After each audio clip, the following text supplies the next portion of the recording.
Hey gorgeous, it's November. I am losing my voice, so that is why this is delayed, but not through anything negative. It's because I had such a fabulous time celebrating the launch of my tarot book and deck, available now from all good bookstores. November is a big shift of energy in a positive way, and we can all open our heart to something different. Here's your monthly astrology.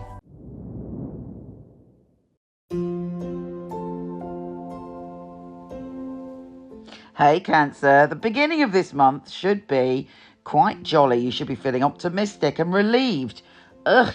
Going through eclipse season when you are of course ruled by the moon must be especially tough. You may have faced the dark night of the soul. You may have had fears come up. You may have suddenly realized that there are things in your life you need to end, or perhaps secrets were revealed. Thankfully, that energy is passing now and you are stepping back into optimism. You're coming into your power and you're starting to dream your future again and feeling strong in yourself. And you are able to go, right, this is it. This is what I want. You might actually find yourself committing to having a bit more adventure and freedom in your life. You might think about traveling, studying, or just expressing your unique soul and being committed to doing that. And that's because Saturn goes direct in your place of adventure and stretching yourself. And that's a great thing. You have the courage to do it now. Probably you've gone through some tough experiences and you've realized that the time has come for you to commit to yourself. Now, Venus is shifting signs and making you want to be all cozy and nurturing and homely. So it's like a sort of similar feeling to yourself on the 8th of November from then onwards, and you really want to be around those that you love. You might be making some changes like moving, redecorating, anything to do with your home, someone moving in, someone moving out, and your focus is very much there. But Venus is on your side, so if you want to do any of those things, there's a little bit of magic fairy dust on anything to do with home and family, and a sort of healing and lovely energy emerges. Now, Mercury and the Sun are going into Sagittarius this month. And for you, it's a time of really going within and looking at your patterns, your habits, the things that you want to transform and change after the 10th of November. Make that a positive journey, please. Sometimes you can be a little bit too self-critical, or you can get caught up in small things. This is a time of self-care and self-love, and if you can do that, you'll notice big changes.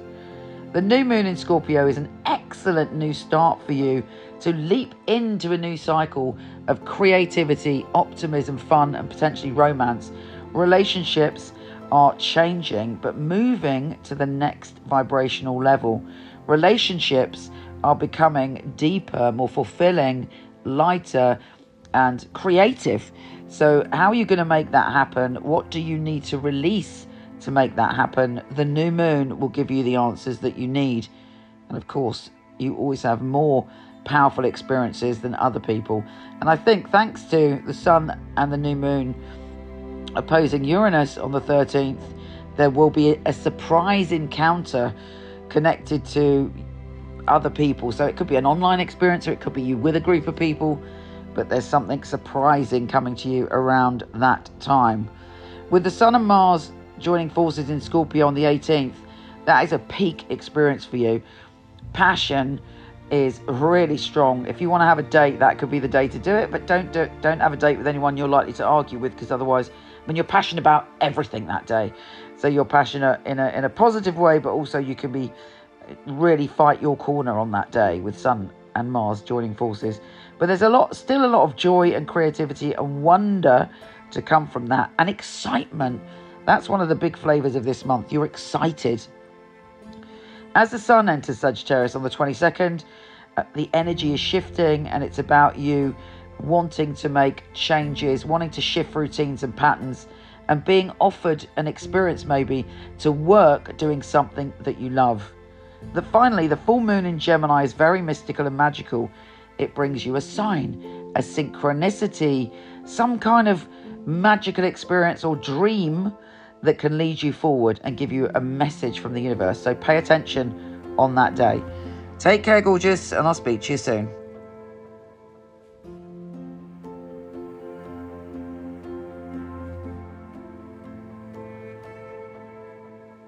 So here is the deck. I love the box. Got some of the tarot heroes on the front that are in my deck, which I'll tell you about later. It is flip top. How fabulous is that? I love that. And then you have the little booklet here. Little nuggets of information about each card. Here they are. Notice the gold. The Fool. The Magician. The High Priestess, which is so important because it is Pamela Coleman Smith. She was the illustrator of the original Rider-Waite. And I have 3 Lovers cards. The Chariot, Strength, the Hermit, various heroes here. This is Anna May Wong. So I've got this leaflet that comes with the pack. It gives you one line of straight to the point wisdom about it. But this is the book. And I'm so pleased with it because what I aim to do with this deck is to inspire your own psychic ability, but also to empower you and uplift you every day with the message of the card. Let's take a look inside.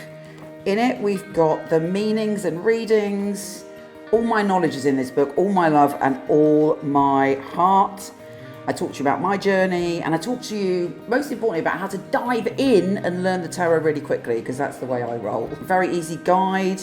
I talk to you about reversals and how to empower yourself and feel the love of the tarot. And then there's a little space where you can do your readings.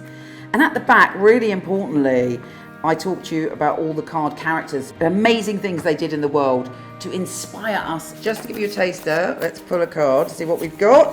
Well, that is a great card. The 9 of Cups, the Wish card. The most basic interpretation of the 9 of Cups is that you're being given a massive cosmic yes. This book is my life's work. I've been doing tarot basically from when I was born. It's been a lifelong passion, and you're always learning when it comes to tarot, and I've tried to put everything I know and all the magic and how you can learn quickly. You can get them from Amazon, Barnes & Noble, and potentially order them from your local bookshop and support your local bookshop. These carry my heart and my soul, and I thank you for being on this journey. You inspired me to do it because I wanted to have an inclusive deck. So I thank you for being my inspiration.